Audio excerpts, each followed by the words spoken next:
as indústrias que eu participei na minha vida, a de TI é bastante estruturada, muito estruturada, mas a comunicação não. A comunicação não é uma indústria muito estruturada. Ela tem os seus mapeamentos, mas quando você vai mesclar tecnologia e comunicação e estratégia, principalmente, ela entra mais para a área de consultoria, que também tem a sua estruturação, mas não tem carreiras tão bem definidas. Para o nosso público entender o que eu estou dizendo, por exemplo, sei lá, artes plásticas, tem uma estruturação, tem mercado, tem mapas, tem dono, o território.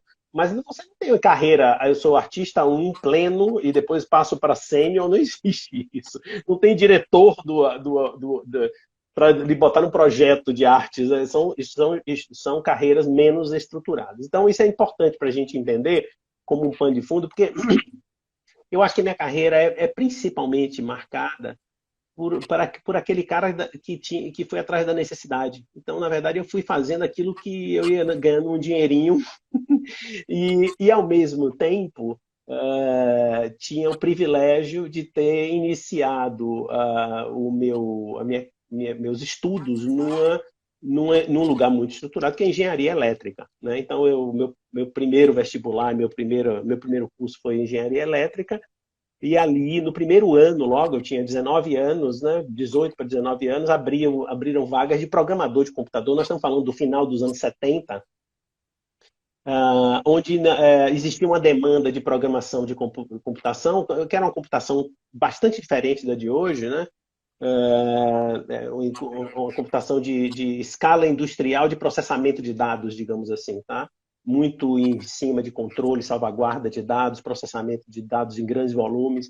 Então, eu comecei essa carreira por aí e, na verdade, foi uma coisa muito importante para mim porque me trouxe toda a cultura de estruturação de processos, desenho de processos, racionalização de processos. Eu acho que essa é a grande semente. Mas, neste período, como a gente era o mercado precisava muito de programadores, a gente se tornava líder de grupos com 2, 3 anos de experiência, porque não tinha gente, simplesmente. Quando você tinha 2 anos de experiência, você já era experiente para liderar outras pessoas, porque simplesmente não existia mão de obra, mas mesmo, né? Não é carência como hoje. Não tinha.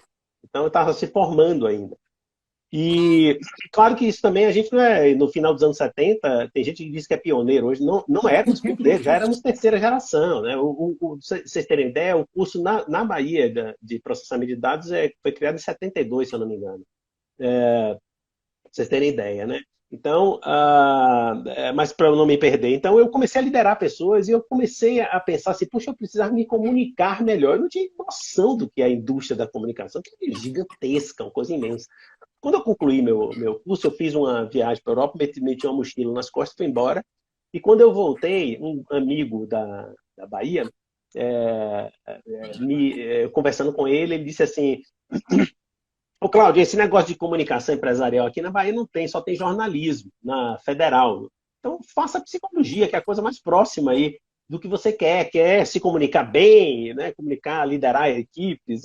De fato, de novo, não tinha noção do que era comunicação. E eu fui fazer o curso de psicologia. O curso de psicologia foi muito importante para mim, por vários aspectos. Até um aspecto prosaico, né? Eu sou filho de uma família de 4 irmãos, andávamos muito com 3 primos, né, que são, um deles particularmente é muito próximo a mim, assim, é um cara que eu convivo, e, e engenharia eram 48 homens e 2 mulheres, e no curso de psicologia tinham poucos homens e praticamente todo o universo era feminino. Então, aquilo ali para mim foi um outro mundo, uma outra lógica, e eu vivia uma parte da minha vida num CPD e uma pequena parte da minha vida num curso de psicologia. Era uma coisa impressionantemente desconcertante. Bom, passam-se muitos anos e eu acabei fazendo uma espécie de síntese, né? Porque a empresa que eu trabalhava, ela se desfez por uma intervenção, né, do Banco Econômico, era uma escola na Bahia. Eu tive a sorte de passar também pela Odebrecht, e também uma super escola empresarial, fantástica, fantástica. E eu tinha mais ou menos 35 anos, eu estou com 61 agora, e ali o mundo assim tinha acabado, né? Assim, puxa, não tem mais trabalho, para onde a gente vai? E eu fui recriando a minha história. Eu já tinha um mestrado nessa época, né? Eu até comentei com você há alguns dias que eu era, em 1989, o O único único. mestrando de 14 mil funcionários da Econômica. É inacreditável um negócio desse. E eu fui até o presidente do banco para pedir para ele fazer um horário flexível para eu cursar. E, só que esse cara, o vice-presidente, foi um cara que fez MIT. Imagine, Hum, família abastada, né? claro. Os donos do banco. E o cara disse: Não, se esse garoto aí quer fazer mestrado, eu estou estimulando. É um cara que vinha do MIT, né? Claro. Outra Imagina, mentalidade, né? eu não sabia nem o que era MIT, né? E aí eu fiz meu mestrado, tive sorte de ter um curso de comunicação, um mestrado na Bahia, foi o primeiro curso fora do eixo Rio-São Paulo, e antes de Minas, Rio Grande do Sul, por exemplo, onde é mais esperado, são estados mais ricos e Uhum. tal. E aí, pronto, a coisa foi se desafiando para mim. O curso de comunicação era muito ligado à filosofia, ciências humanas, era outro planeta para mim, mas eu fui, ao longo do tempo, de novo, indo atrás do meu dinheirinho, dizendo, porra, como é que eu vou ganhar dinheiro, bicho? Eu dei aulas e passei um bom tempo fazendo isso, e esse processo também de dar aulas e estudar foi criando uma espécie de síntese na minha cabeça, que foi desembocar numa espécie de, digamos, de aplicação das metodologias de análise de sistema e desenvolvimento de sistemas à comunicação estratégica. É claro que eu estou pulando aí um monte de coisa, mas se Aham. continuar, a gente vai ficar só nessa história aí, e que eu acho que também não é tão interessante. É uma história, digamos assim, de um cara que lutou a vida inteira para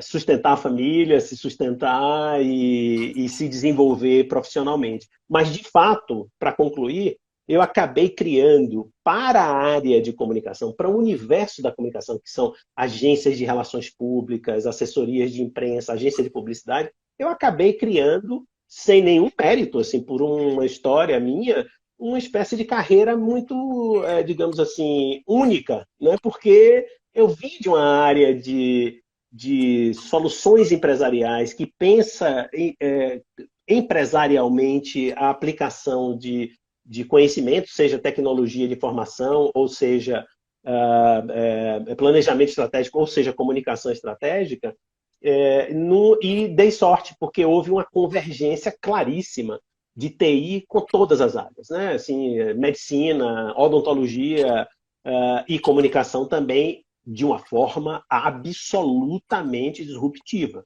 O fato o impacto das tecnologias de informação e telemática e comunicação na comunicação empresarial foi assim, devastadora, refez a área.